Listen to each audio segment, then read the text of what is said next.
Aouzu billahi minash shaitanir rajim. Bismillahir rahmanir rahim. Amis mourides, amis musulmans, vous qui avez choisi le site officiel du Magal de Touba, magal-touba.org, merci de nous accepter, merci de suivre ce débat que nous allons partager avec notre confrère M. Abibou Mbaye. Nous avons le plaisir aujourd'hui d'accueillir l'enseignant-chercheur Bakary Samb qui, bien sûr, est au centre des études de religion de l'UFR-CRAC à Saint-Louis, l'Université Gaston Berger de Saint-Louis. Aujourd'hui, nous discuterons autour de l'islam et de la politique, mais aussi de l'universalité du message de Cheikh Ahmadou Bamba, deux thèmes que nous allons aborder tout à l'heure. Le temps de donner la parole à notre invité, M. Abibou Mbaye, je vous demande de saluer bien sûr ceux qui nous écoutent et qui nous regardent.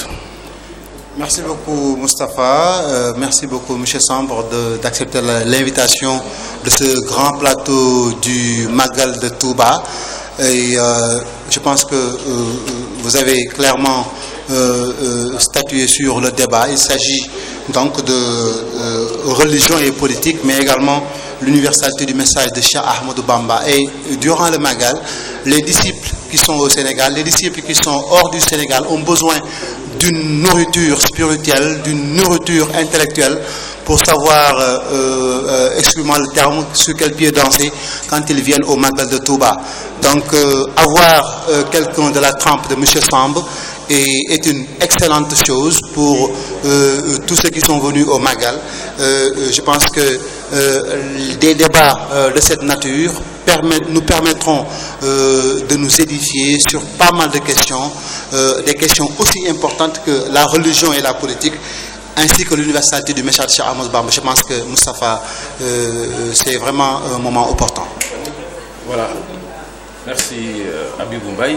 Nous allons donc attaquer le vif du sujet, monsieur le docteur Bakary Samb. Le thème est campé, religion et politique. D'emblée, quelle idée, quel commentaire faites-vous d'un tel thème? Est-ce que c'est un thème réellement d'actualité?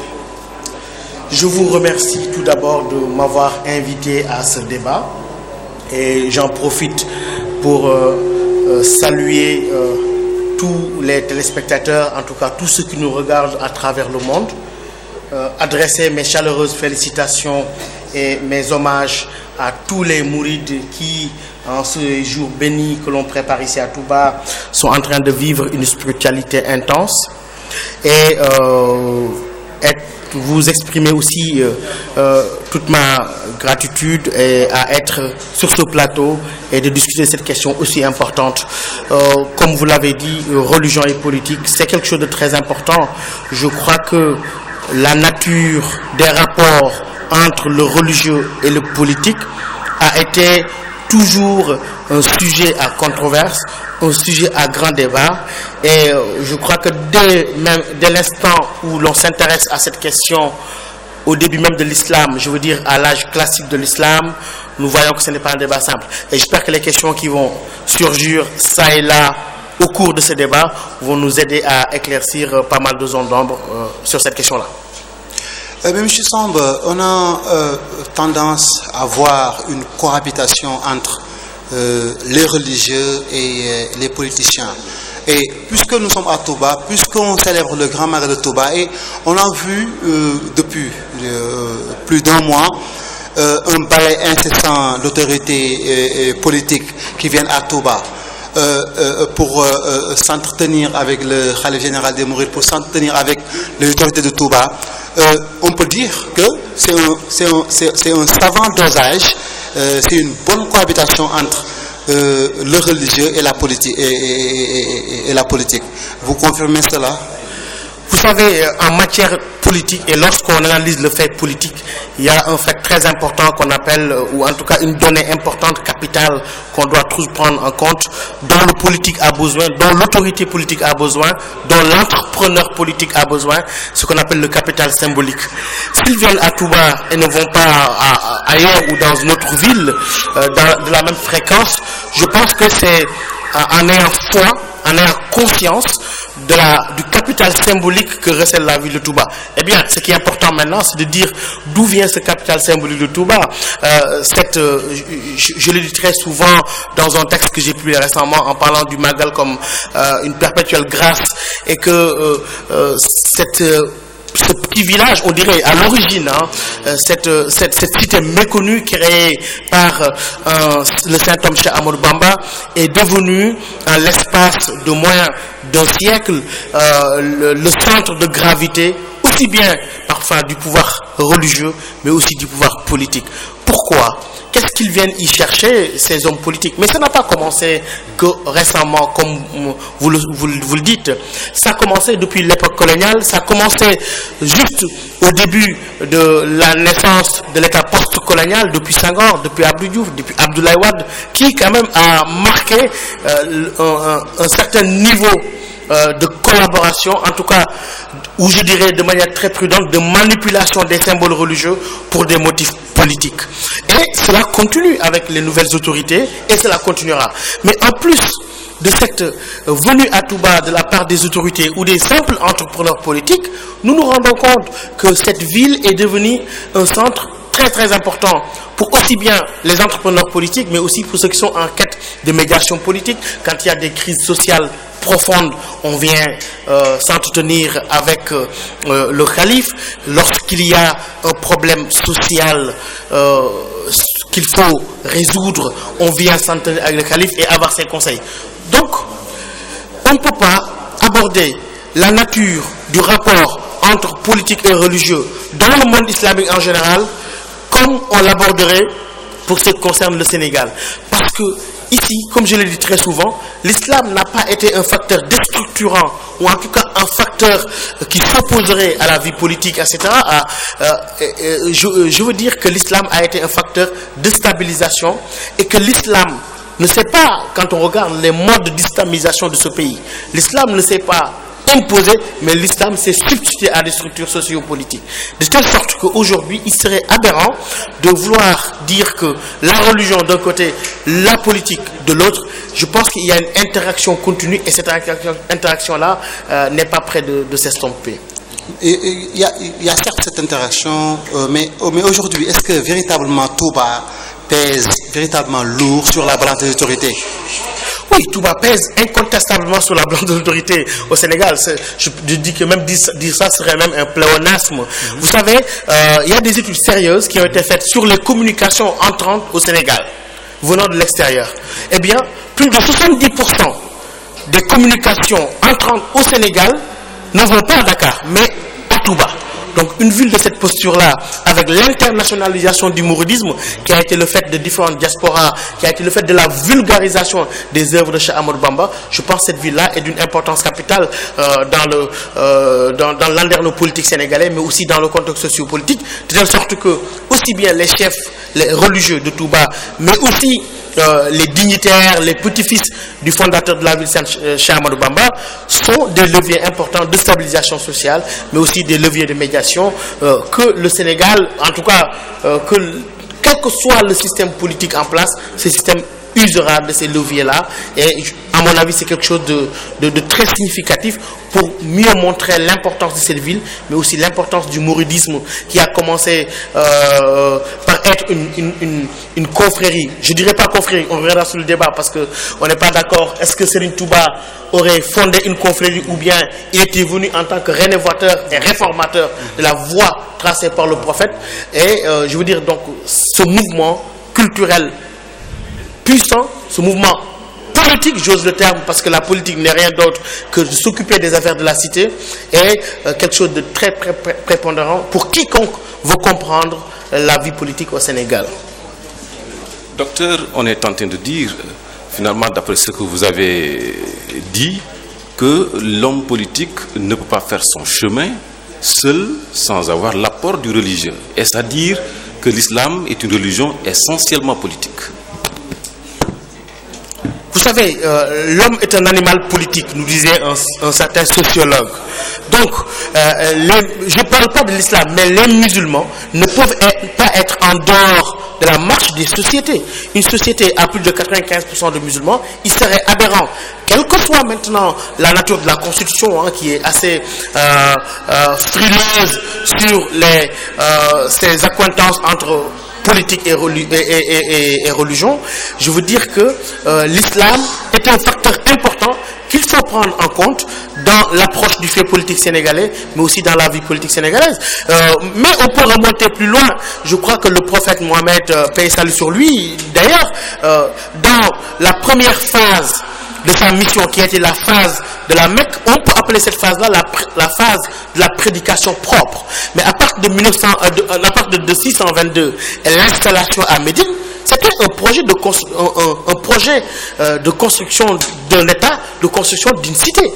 Donc, quand on parle de cité, de gestion de cité, et que le prophète a eu ce rôle prépondérant dans cette société-là, et que successivement les califats qui se sont suivis, je parle de l'empire omeyyade qui a commencé de 660 à 750, des abbassides à partir de 750 jusqu'à 1258, et ainsi de suite jusqu'aux Ottomans, il y a eu cette relation formelle entre le religieux et le politique. Maintenant, je pense qu'en entendant votre question, cela sous-entend un débat sur une possible séparation entre le religieux et le politique dans un système qu'on appellerait un système laïque. Mais ce débat-là, qui est le produit de contextes sociaux n'étant pas les nôtres, ne peut pas être complètement plaqué à nos sociétés qui ont d'autres réalités. Alors, docteur, avant de revenir à notre ami Habib Mbaye, une petite question. Aujourd'hui, la caricature qui peut être faite de la religion et de la politique, c'est que on a l'impression que le religieux est en train de s'immiscer dans la chose politique. Aujourd'hui, beaucoup de religieux prennent les pouvoirs, surtout dans le monde arabe. Alors, comment expliquez-vous ce phénomène?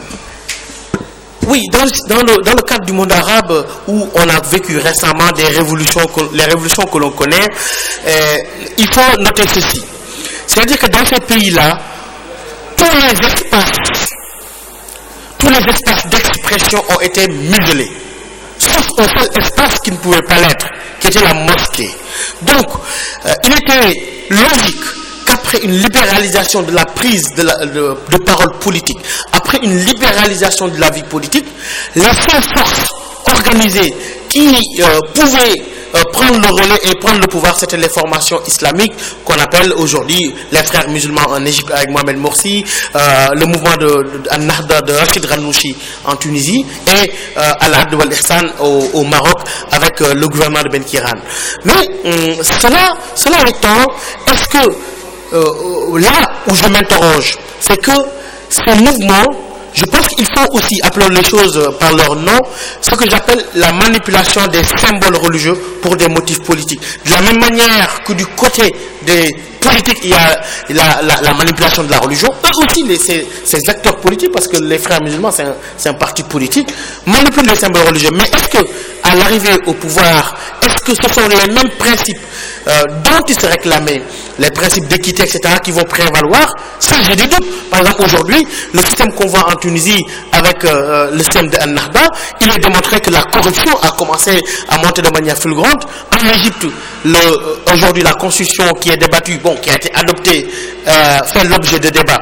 Ce qui me renvoie à une parole d'un certain Ibn al-Muqaffa, qui était un penseur arabe du 8e siècle à Bagdad, qui disait ceci de très important, qui, à mon avis, doit être pris en compte dans ce débat-là. Il disait que celui qui prend la religion, qui considère la religion comme une opinion politique, soumet la religion au débat. Et celui qui considère son opinion politique comme étant une religion est en train de sacraliser l'opinion et par contre est en train d'être aux antipodes du débat public. Donc, la ligne est mince. Je pense qu'il faut revenir sur ces rapports-là et qu'il faut noter quelque chose de significatif. C'est-à-dire que toujours, il a existé une automanipulation entre le champ du politique et le champ du religieux. Ce qu'on est en train de noter à Touba, à Tivaouane, dans d'autres capitales religieuses, de la même manière que les entrepreneurs politiques, parce que je les appelle ainsi, viennent demander un soutien en usant du capital symbolique dont jouit un khalife général. De cette même manière, certains marabouts aussi utilisent leur capital symbolique pour l'investir sur le champ politique, pour en faire véritablement un capital politique. Mais est-ce que ces marabouts, traits d'union politique, ont de la chance aujourd'hui pour occuper d'autres sphères dans l'État, par exemple? être au sommet de l'État? On pourrait dire, parce que vous voyez le discours que j'ai noté lors des dernières législatives avec l'émergence de certains membres de familles confrères qui sont arrivés comme députés, etc. Le discours est clair. Le discours est fondé sur la chose suivante. Il est très simple, le discours, facilement compréhensible du grand public. C'est-à-dire que si l'on note les effets successifs des régimes politiques qui ont eu lieu au Sénégal depuis l'indépendance, ces effets-là sont imputables à une catégorie de leaders politiques, à une catégorie d'élite, c'est-à-dire l'élite provenant de l'école française, francophone, coloniale. Et maintenant, si leur offre veut devenir une offre alternative en disant que, écoutez, vous avez essayé les autres, ils ont échoué, maintenant essayez-nous, et qu'au Sénégal, la réalité sociale, la réalité socio-historique fait que les gars étaient là avant l'école coloniale, et que maintenant, un autre système est possible, tel que le démontre le mouridisme aujourd'hui, qui est en train de produire des contre-pensées, des contre-cultures et des contre-modèles. Je disais à un ami tout à l'heure que ce magal-là, cette année, c'est véritablement ce que j'appelle le magal de la déconstruction. Le 31 décembre, tout le monde connaissait ce symbolisme-là, est en train complètement dans ce pays aujourd'hui d'être complètement banalisé grâce ou à cause, selon les options, d'un événement qui mobilise beaucoup plus. Pourquoi cet événement mobilise beaucoup plus que cette fête-là qui appartient à une culture qu'on nous a imposée? C'est que cela fait partie de notre substrat culturel, cela se nourrit de nos éléments culturels, tel que Cheikh Ahmadou Bamba, dans son pensée de l'islam, qui a pu doser une pensée islamique authentique sur le chemin du prophète, mais avec nos réalités socio-culturelles, telles que le mouridisme qui a conquis, comme j'ai l'habitude de le dire, quelquefois il est largement préférable et souhaitable qu'il y ait une conquête des cœurs que la soumission des corps. Mais docteur, sur ce point-là, lorsque vous avez pris un exemple sur la fête du 31 décembre, je pense que c'est cette année. Peut-être que les années à venir, les gens vont continuer à faire ce qu'ils faisaient. Parce que le Magal c'est un événement que les mourides, franchement, considèrent comme le plus important événement pour eux. Oui. Bon, peut-être les années à venir, les gens vont continuer en tant que sociologue-analyste, cette coïncidence m'a frappé et je l'ai appelé le Magal de la déconstruction. Ouais. Dans le sens où on voit que le choc des systèmes, ce système colonial hérité du colonialisme, et même cet état que j'appelle un état post-colonial, hérité de ce système-là, qui a son école, ses moyens de vulgarisation, etc., qui s'oppose aujourd'hui, en tout cas, qui est entré en choc avec un système qui est là, qui nous est propre, issu de l'islam tel que interprété et enseigné par Cheikh Ahmadou Bamba, moulé dans notre société WAF. C'est ça que j'appelle un choc des systèmes et en même temps une déconstruction d'un système qui nous était imposé par rapport à un système qui est le nôtre. Tout à l'heure aussi, permettez-moi Moustapha, tout à l'heure aussi vous avez un peu parlé de la situation dans les pays arabes, ici en Afrique, mais je pense que vous aurez dû descendre jusqu'au Mali. Il y a des problèmes. Et tout récemment, on a entendu un petit-fils de Cheikh Ahmadou Bamba répondre à des gens qui se disaient, qui se demandaient, qui se posaient la question de savoir est-ce que cette crise malienne ne va pas descendre jusqu'au Sénégal? Est-ce qu'aujourd'hui, ces gens qui détruisent des mausolées, qui désacralisent les symboles forts de l'islam, est-ce que ces gens ne vont pas venir jusqu'au Sénégal? Et ce petit-fils de Cheikh Ahmadou Bamba a de répondre, en l'occurrence, Serigne Abdoulahat Gaïndé Fatma, de dire que ça, c'est impossible. Aujourd'hui, si on repose le débat, vous en tant que chercheur et qui a son terrain d'expérimentation ici au Sénégal, et de surcroît le mouridisme, est-ce qu'aujourd'hui, cette réponse, cette question que les disciples, les Sénégalais se posent, est-ce qu'on n'aura pas un jour une infiltration de ces gens-là dans le pays? Vous savez, ce qui se passe au nord du Mali, sous couvert de l'islam, disent-ils, est tout à fait significatif de cette exportation d'une idéologie politique qu'on appelle le wahhabisme, mais masquée sous sa forme salafiste. Vous voyez, dans le discours de ces mouvements aujourd'hui, pour eux-mêmes, le terme salafiste leur appartient. Alors que Serigne Touba, Cheikh Ahmadou Bamba, Cheikh El Hadji Malick et d'autres se réclamaient de salaf à salih, c'est-à-dire les pieux anciens. Mais, c'est-à-dire qu'ils ont une manie d'extraire les termes et les concepts d'autres fondements pour leur donner un habillage idéologique. Ce wahhabisme-là n'a pas commencé par détruire les mausolées de Tombouctou. Ils ont voulu détruire le mausolée du prophète Mohammed à Médine. C'était l'intervention des Turcs. Ils ont rasé le cimetière d'Al-Baqir à Médine, y compris le mausolée de Othman ibn Affan. Donc cette idéologie-là est tout à fait politique, ça n'a rien de religieux. Ce qui se passe au wahhabisme-là, c'est une accointance entre un régime saoudien qui est illégitime historiquement parce que les Al-Saoud ne sont pas des régents légitimes sur le trône d'Arabie Saoudite.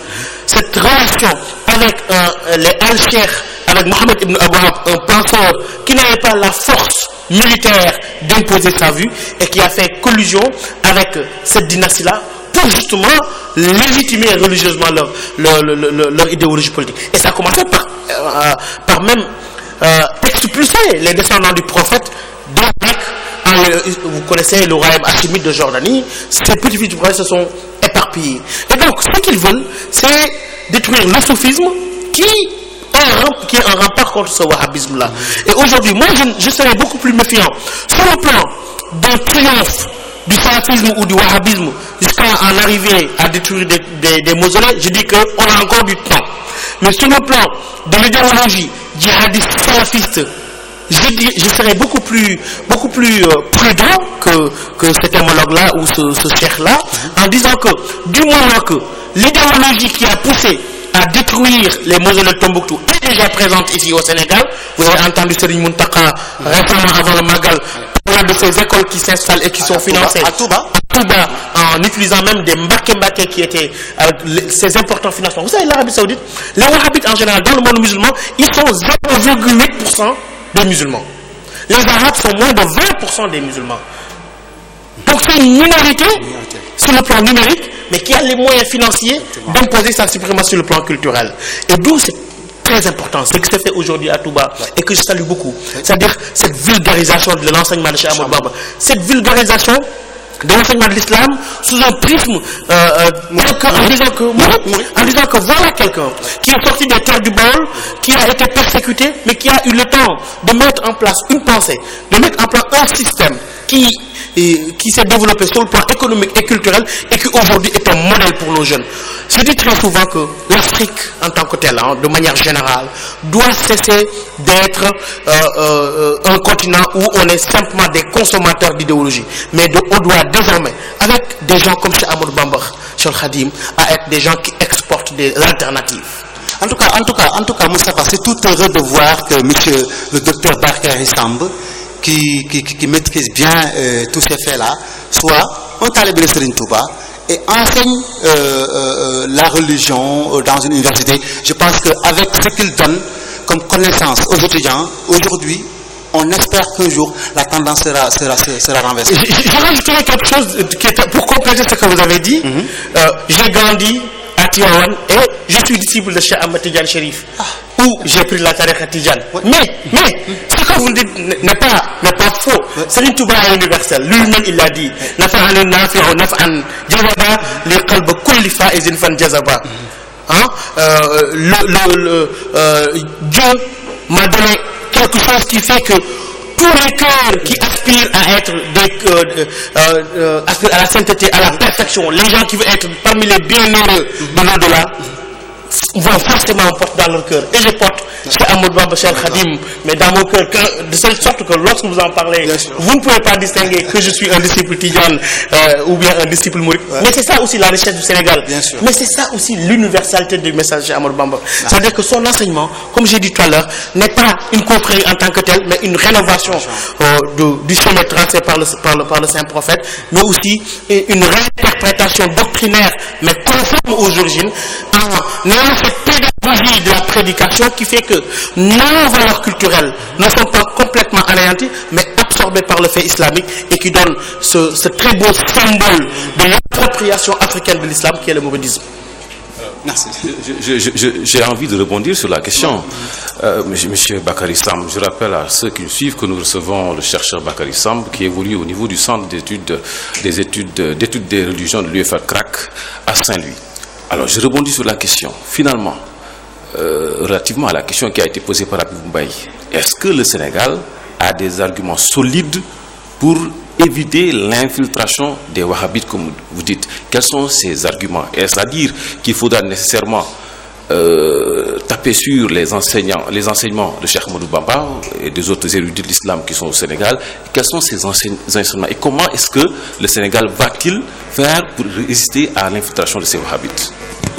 Oui, vous savez, nous sommes dans un cadre, dans un contexte international de forte mondialisation, globalisation. Sur ce marché-là circulent ce qu'on appelle des biens symboliques. Et bien, ces biens symboliques, je pense que les gens, sur un marché, les consommateurs consomment les offres existantes. Mais la manière dont nous pouvons résister à de telles tentatives, c'est de reformuler cette offre-là, de la montrer à nos différentes générations. Et je pense qu'un travail très important est en train de faire. Si vous allez à Touba, vous trouvez des écoles, vous trouvez des méthodes, vous trouvez des télévisions. Et je pense que c'est sur ce chemin-là qu'on doit se mettre. Mais en même temps, nous devons essayer de faire que cette pensée-là, je dis tantôt que l'Afrique doit cesser simplement de consommer des idéologies, mais d'exporter des alternatives. Nous devons faire de sorte à ce que cet enseignement de Cheikh Ahmadou Bamba, l'enseignement de Cheikh El Hadji Malick Sy, Cheikh Abdoulaye Niass et tant d'autres, cet enseignement-là soit mis sur le marché des biens symboliques internationaux, que les gens puissent avoir accès à cet enseignement-là, soit en français, en anglais, en japonais, etc. C'est cette seule manière-là. Et l'autre chose, c'est d'essayer de travailler dans le sens de décomplexer nos générations. Vous savez, Serigne Touba, j'ai dit très souvent, lors du festival, je disais à des amis, et puis, bon, là vous êtes en retard sur les cultures nègres, parce que bien avant la naissance de la négritude dans les années 35, Serigne Touba Cheikh Ahmadou Bamba avait déjà dit, la noirceur de la peau ne saurait être un signe d'un déficit d'intellect ou de déficit d'intelligence. Il l'a dit bien avant tous ces mouvements-là. Et je pense que donc, dans son enseignement, dans le viatique qu'il nous a laissé, c'est-à-dire, vous savez, la manière dont il a essayé de reformuler en versifiant dans une parfaite compréhension de la société wolof, qui était beaucoup plus appropriée à comprendre quelque chose de chanté ou quelque chose en poésie, de reprendre tous les traités du soufisme, d'Al-Junaidi, de ce qu'a écrit à Daimani. D'ailleurs, Massalikul Jinan, quand il dit Massalikul Jinan, Fima Farakov Daimani. Donc, en reversifiant cela, en enseignant cela, en faisant de sorte que cet enseignement soit accessible dans une pédagogie qui comprenne la société sénégalaise, la société africaine, je pense que de cette manière-là, nous pouvons, avec les moyens modernes dont nous disposons, la télévision, l'Internet, et que sur ce marché des biens symboliques, je le répète, que notre offre ne soit pas absente. Alors, docteur, une petite question par rapport bien sûr à l'activité du religieux. Est-ce que vous convenez, comme certains Sénégalais, que le religieux doit impérativement se limiter aux activités des Dara, ou bien le religieux devrait-il s'immiscer dans l'activité politique pour un peu participer au développement du pays? Dans quelle mesure alors concevez-vous l'activité du religieux au Sénégal? Vous savez, je l'ai dit au début de mon propos, quand on parle de politique, on parle de gestion de la cité. Et de la communauté. On ne peut pas extraire le musulman. Il y en a qui opposent le talibé, le citoyen, le citoyen et le musulman. Non, on ne peut pas créer des êtres schizophréniques pour lesquels on fait une distinction entre ce qu'ils croient et ce qu'ils vivent. Ce serait aberrant. Et sur ce plan-là, je crois que le musulman a l'obligation de s'immiscer, parce que d'être utile à sa communauté. Moi, je vois la politique. Je rejoins la notion de rythme largement développée par mon ami Abdelaziz Mbacké Majalis dans son ouvrage sur la pensée politique de Cheikh Ahmadou Bamba en parlant de la notion de rythme. Ce service rendu à la communauté, d'être utile à la communauté. Vous savez, le prophète Mohammed, on lui attribue un hadith qui disait le meilleur des créatures, c'est le plus utile à ces créatures, justement. Donc, comment un musulman ou bien un croyant quelconque va fuir ses responsabilités de prise en compte de la chose publique et de participation à cette chose publique pour être utile à sa communauté? Je ne vois pas de hiatus, si vous voulez, entre le fait de s'impliquer en politique et le fait de pratiquer une religion. Bon, je pense qu'on peut attaquer le deuxième sujet concernant l'universalité du message de Cheikh Ahmadou Bamba.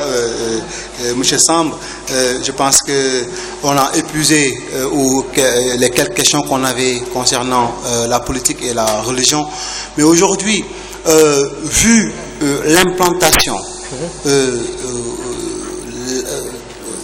comment dirais-je, du message des talibés mourides au niveau de la diaspora, ils sont présents partout. Mais j'ai entendu hier un de nos condisciples, durant la rencontre que Serigne Bassirou Abdou Khadre avait avec la diaspora, avec les représentants des daïras venus de l'étranger, quelqu'un dire de manière vraiment éloquente que lorsque un fils de Mame Cheikh Ibrahima Fall était venu à Paris, il leur a dit ceci: lorsque vous quittez Touba pour aller en Europe, hors du Sénégal, sachez que vous n'êtes pas venu chercher de la richesse, parce que la richesse, vous l'avez déjà, et cette richesse, c'est Cheikh Ahmadou Bamba. Donc, vous l'avez déjà. Comment est-ce que vous appréhendez cela quand on parle de l'universalité du message de Cheikh Ahmadou Bamba? Vous savez, ce n'est pas un phénomène nouveau que cette pensée-là soit connue dans le monde.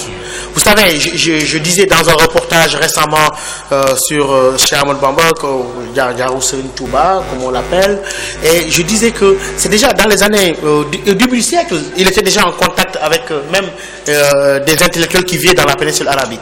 Et que, vous savez, lui-même dans ses ouvrages, je pense qu'avec le vers que j'ai cité tout à l'heure, en disant que son message s'adressait aux humains tout court, et que quand il disait, déjà dans une des qasidas que vous connaissez mieux que moi, Wallahu yansurni wal khalqu tatba'uni fil barri wal bahri dha naf'in bila darari.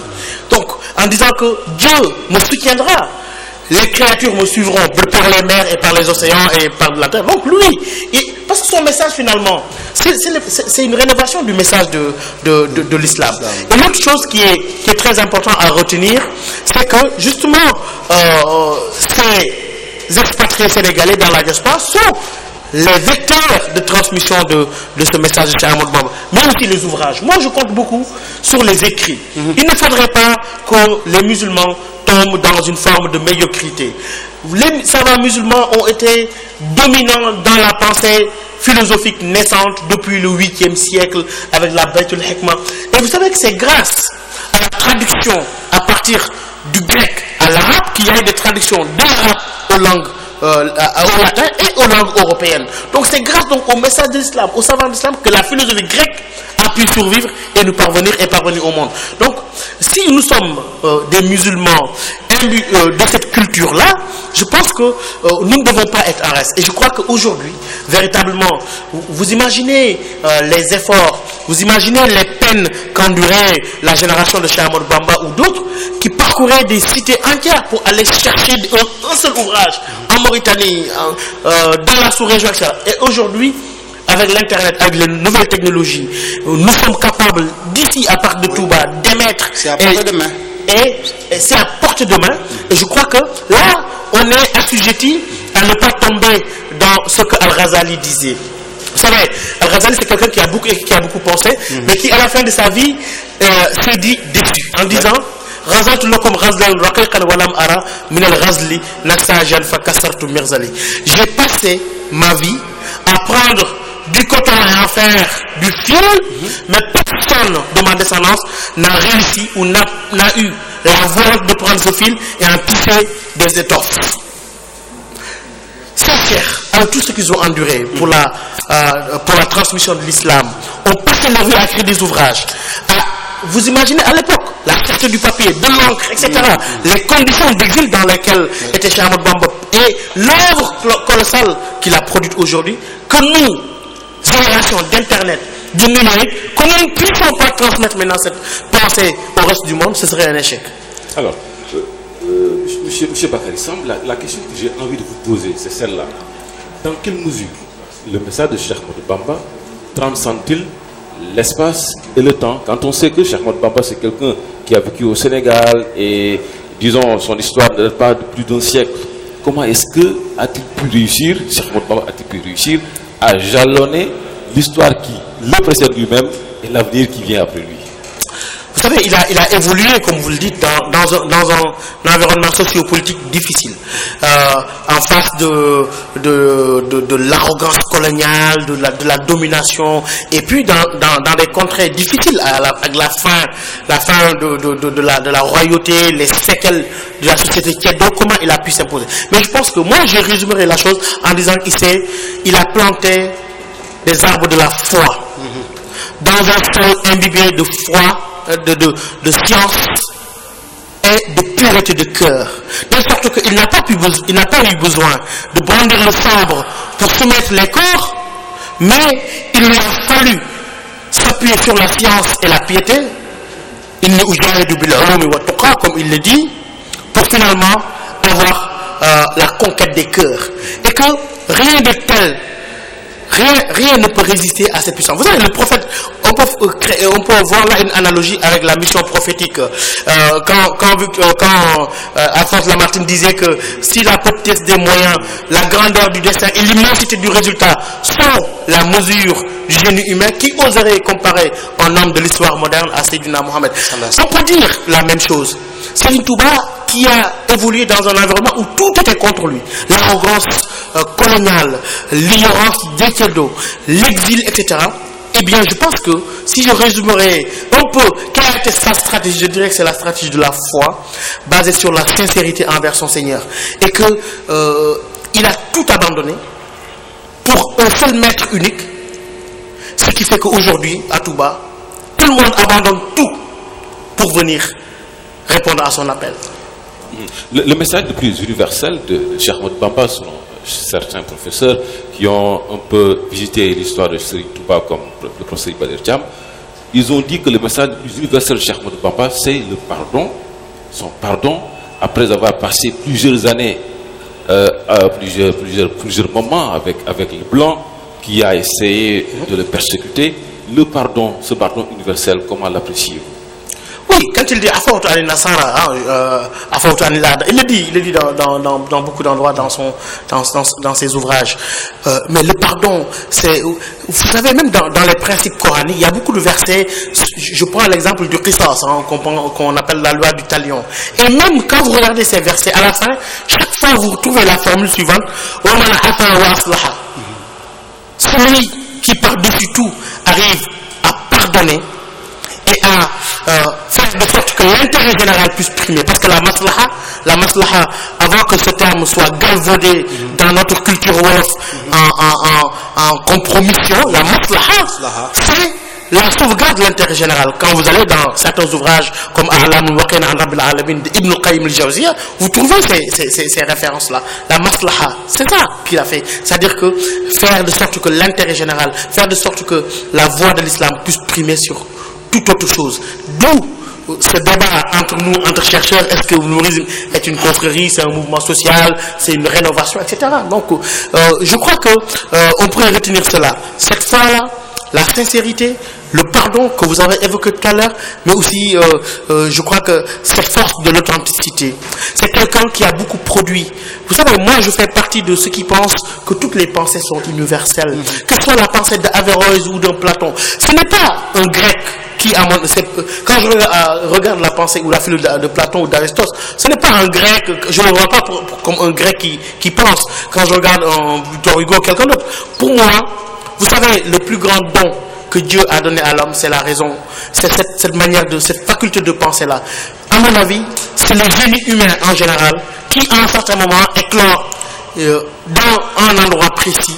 Et cette fois-ci, c'est ce génie humain-là, imbibé, en tout cas, de la foi en l'islam, de cette réunification de la voie de l'islam, qui a fait qu'une pensée lumineuse, telle que celle de Cheikh Ahmadou Bamba, a eu lieu ici, dans cette terre du Sénégal, qui s'en honore, et que cette pensée-là ne peut être qu'universelle. Parce que, du moment qu'on veut dire que Serigne Touba est pensé pour les Sénégalais, pour les Noirs ou pour les Blancs, on est complètement en contradiction avec sa vision.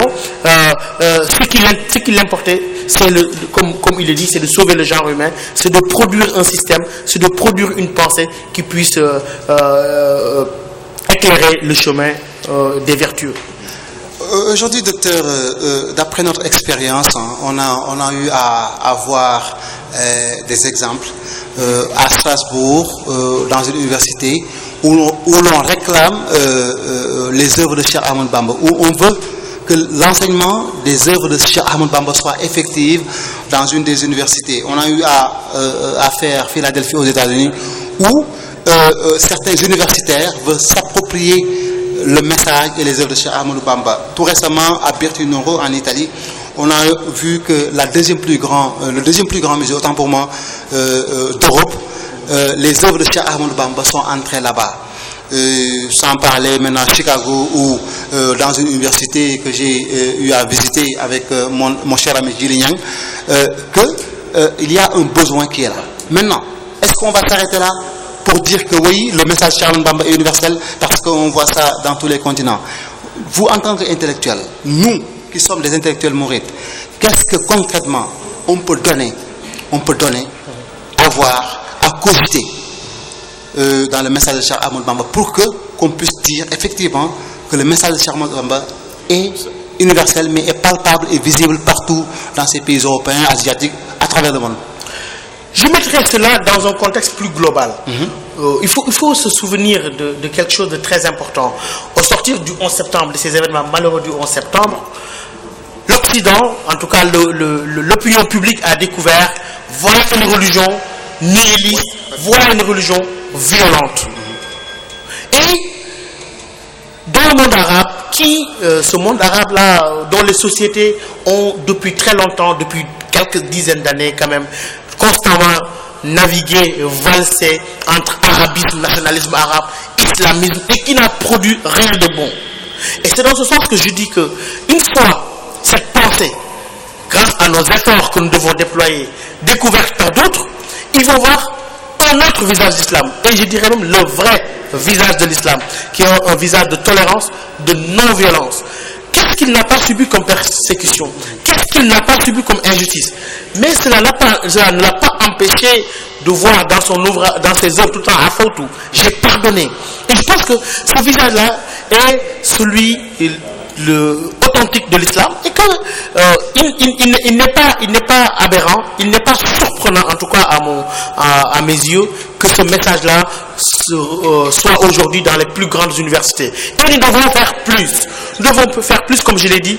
Nous sommes dans un contexte globalisé où il y a un marché des biens symboliques, et que cette offre-là alternative, provenant de cette terre du Sénégal, provenant de l'Afrique, de la part de gens comme Cheikh Ahmadou Bamba, El Hadji Malick Sy et Cheikh Abdoulaye Niasse et d'autres penseurs, Ahmed Baba de Tombouctou. Vous savez, je revisitais un peu les archives de Tombouctou, et je tombe sur des échanges entre Ahmed Baba de Tombouctou, qui a vécu à la fin du XVIe siècle, parce que déporté à Marrakech en 1595, où il était en train de défier les oulémas du Maghreb sur des principes fondamentaux du fiqh, en disant que vous n'avez pas le monopole de la pensée.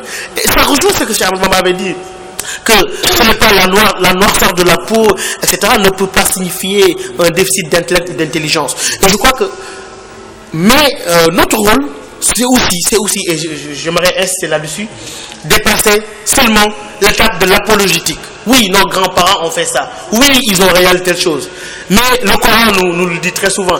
Tilka ummatun qad khalat laha ma kasabat wa lakum ma kasabtum wa la tusaluna amma kanu yaf'alun. Voilà une communauté qui est passée, mais qui a réalisé ses œuvres pour elle. Vous, ce qui vous appartient, c'est ce que vous aurez réalisé. Ils ont posé les fondements, ils ont écrit des ouvrages, ils ont produit une pensée à une période difficile qui ne s'y prêtait pas. Nous vivons après, nous bénéficions de ces enseignements, nous disposons de moyens colossaux, impensables à l'époque, de l'internet, du numérique.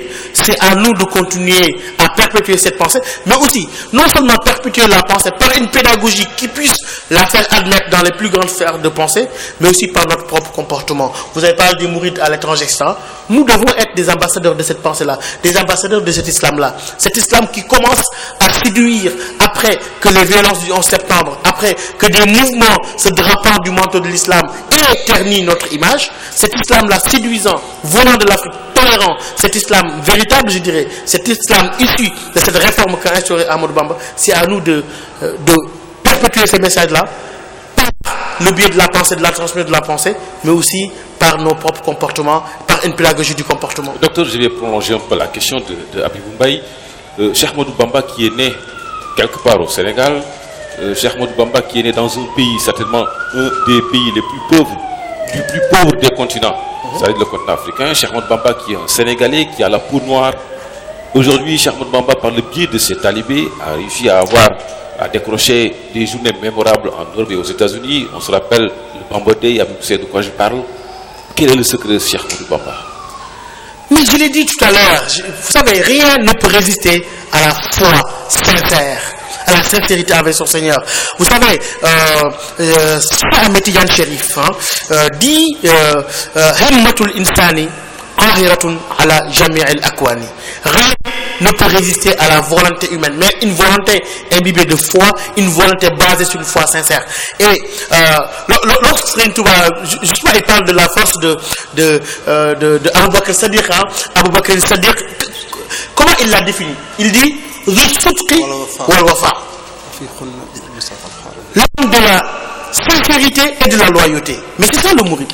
La sincérité envers son Seigneur, la loyauté en se disant que je suis dépositaire d'un héritage et que je dois le porter à bon port, quelles que soient les circonstances contraignantes, quelles que soient les persécutions. Et ça, c'est fondé simplement sur la foi. Et récemment, Sogue Diarisso a écrit un ouvrage qu'il appelle Mémoire pour l'espoir. Et il dit que finalement, c'est ça, il nous faut ces forces motrices. Ce sont ces enseignements-là qu'il appelle, comme l'enseignement de Cheikh Ahmadou Bamba, sa philosophie, la manière dont il a réussi à sa mission dans des conditions difficiles, qu'il appelle, il nous faut maintenant que l'Afrique, que le Sénégal, que l'Afrique et que le monde entier puissent mobiliser ces forces motrices-là pour en faire des moteurs de développement. Et c'est faisable. C'est démontré tous les jours à travers l'implication et la contribution des mourides dans le développement de ce pays, mais aussi dans le rayonnement du Sénégal hors de nos frontières. Alors, moi personnellement, ce qui me gêne, c'est pourquoi alors, vu le caractère universel du message de Cheikh Ahmadou Bamba, Serigne Touba a-t-il senti le besoin de créer une confrérie qui, à mon avis, est quelque peu qui limite un peu, disons, sa pensée, son message? Est-ce que Serigne Touba a réellement créé une confrérie? Si oui, comment? Sinon, comment peut-on appeler ce que Serigne Touba a créé réellement? Là, nous tombons dans le domaine de l'interprétation. Alors, tout ce que je veux dire, c'est que Serigne Touba est quelqu'un, on en est sûr parce qu'il l'a écrit, qui a quand même expérimenté différentes voies. D'ailleurs, mais en ayant expérimenté toutes ces voies-là, il se dit que finalement, toutes ces voies-là, si la sincérité due est garantie, ces voies se valent. Quand il dit فَكُلُّ وِرْدٍ يُورِدُ الْمُرِيدَ لِحَضْرَةِ اللَّهِ وَلَنْ يَحِدَ سواء انتمى إلى الجيلاني أو انتمى لأحمد التجاني أو لسواهما من الأقطاب إذ كلهم قطعا على الصواب. C'est ce qu'il dit. Il dit tous ces wird. Wird, ce serait bien de s'arrêter un peu sur la notion de wird, qui est là où on s'abreuve. Il y a l'idée de s'abreuvoir de quelque chose, la source par laquelle on boit. Vous savez, c'est dans ce symbolisme du Coran. Lorsque le peuple de Moïse a demandé à son prophète Sayyidina Moussa qu'il y avait une soif à étancher et qu'il voulait boire. Quand Moussa a pris son bâton et a frappé sur un rocher, par la sagesse divine et par sa philosophie de la divergence et de la diversité, il y a 12 sources qui sont sorties. Mais il dit chacun sait par quelle source il doit s'abreuvoir. Donc lui, Serigne Touba avait cette vision large du soufisme en disant que quelle que soit la voie qu'on suit, tant que cette voie est authentique et sur le chemin du prophète, on est sur la bonne voie. Alors donc, en revenant, est-ce que lui, il a créé véritablement une confrérie? Je n'en suis pas sûr, mais en tout cas... Non, voilà, exactement, je vais vous couper. Sa voix, en tout cas, comme il est dit, il a clairement dit, je pense. Je n'ai pas fondé une tariqa, j'ai plutôt retrouvé la voie qu'avait suivi le prophète et ses compagnons. Alors, je l'ai entièrement défrigé, je l'ai entièrement défrigé et j'ai dit à tous ceux qui veulent partir de venir. Voilà. C'est clair. Donc, professeur, parce que c'est celui qui aspire à la perfection, voilà. La personne dans le sens du kamal, dans le sens d'arriver vers Dieu. Donc finalement, et d'ailleurs, dans les autres confrères, quelqu'un qui est adepte de la Qadriya, en arabe, on dit Mouridul Qadriya. Voilà. Donc finalement, c'est un problème de sémantique et les Sénégalais sont appelés peut-être à changer le mot confrérie mouride, peut-être trouver un autre attribut à ce que Serigne Touba a créé. Ça c'est à nous d'informer les gens, de les sensibiliser. Et le travail, je pense que c'est un long processus. C'est pas demain la veille. C'est le travail de vulgarisation. Donc, ce que nous faisons là, ça fait partie de ça. Donc, je pense que ceux qui nous écoutent, ceux qui sont dehors, ceux qui sont autour de la mosquée, ils sont maintenant suffisamment outillés pour savoir que Serigne Touba, encore une fois, n'a pas fondé une tariqa, une confrérie. Il l'a dit. Serigne Abdoul Ahad l'a dit, il l'a répété. Il a juste défriché. Parce que ce qu'il nous propose est plus large. C'est l'islam. Le mouridisme, c'est l'islam authentique. Je pense que ça c'est clair, Moussa. C'est comme vous. C'est effectivement. Non, mais je dirais que c'est l'islam, mais pas seulement l'islam théorisé, mais l'islam vécu. C'est les modalités pratiques hein, pour mettre en œuvre cette pensée et cette doctrine de l'islam. Parce que moi je pense que si c'est pas que l'islam, aujourd'hui on n'aurait pas entendu, par exemple en France, toujours pour reprendre mes exemples là, en France, une autorité très importante a dit à une des autorités, petit-fils de Cheikh Ahmadou Bamba, que nous, la France, on a besoin de vous. On a besoin du mouridisme. Il le disait dans un contexte où il y avait la crise des banlieues, où les enfants, la nuit, mettaient du feu partout. Et il disait à un petit Cheikh Ahmadou Bamba, nous, on a besoin de vous pour conscientiser cette jeunesse française. Ces gens-là qui ne savent plus où aller. Le message de Cheikh Ahmadou Bamba, on en a besoin. Donc je pense que ça... C'est un message de paix, c'est un message de tolérance. Tout ce dont le monde d'aujourd'hui a besoin, devant la crise des identités, devant ce qu'on appelle la fluctuation des identités culturelles, devant le choc des systèmes et des civilisations, un message aussi pacifique, un message aussi universaliste. L'humanité en a besoin. Maintenant, docteur, nous, face à tout cela, qu'est-ce qu'on propose? Qu'est-ce qu'on doit proposer? Qu'est-ce que Cheikh Ahmadou Bamba, qu'est-ce que ces messagers de Cheikh Ahmadou Bamba qui vont à la rencontre de ces gens-là, qu'est-ce qu'ils doivent amener dans leur bagage? Mais le viatique est clair, le message qu'il nous a apporté est clair. Il l'a consigné, les fils et les petits-fils ont interprété, ont expliqué, nous en faisons la pédagogie. Mais moi je m'arrêterai sur quelque chose de très important. Je crois que encore une fois, c'est bien beau de dire que mon ancêtre a fait ceci et cela. Il faut qu'on sorte de l'apologétique, il faut qu'on sorte de l'angélisme pour justement essayer de combler ce vide-là créé par ces manquements qui ont accompagné l'évolution des sociétés musulmanes. C'est deux choses. Jusqu'à présent, face au phénomène d'agression culturelle ou philosophique, nous avons toujours réagi nous avons toujours eu deux formes de réaction. Soit une réaction de rejet ou une réaction de résistance. Il nous a manqué deux choses fondamentales.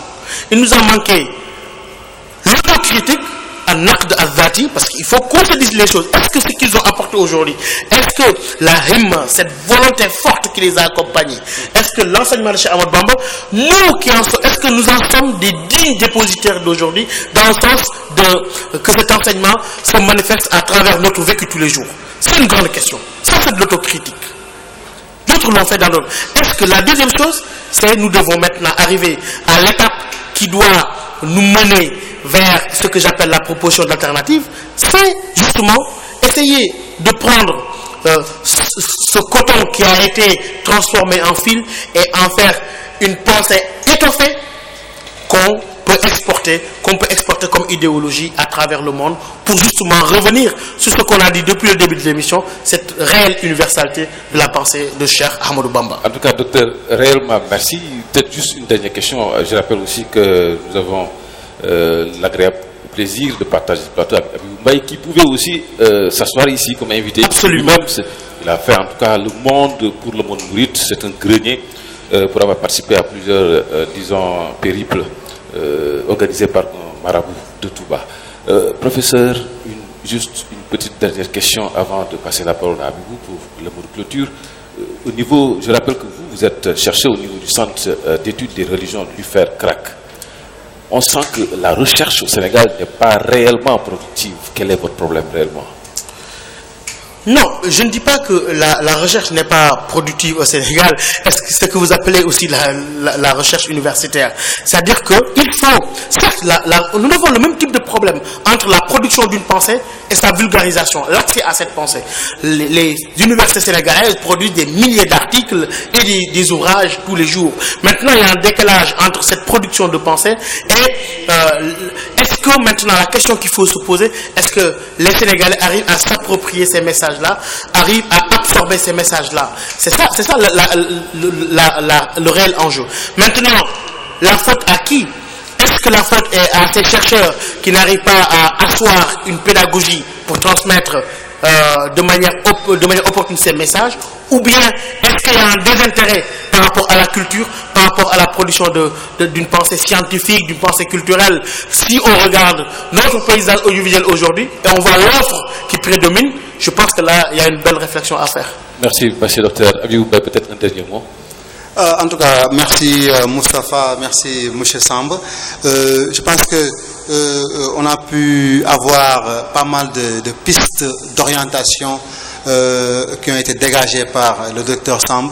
Et je voulais juste lancer un appel à tous ces jeunes, à tous ces chercheurs, à savoir que il y a beaucoup à dire sur Cheikh Ahmadou Bamba.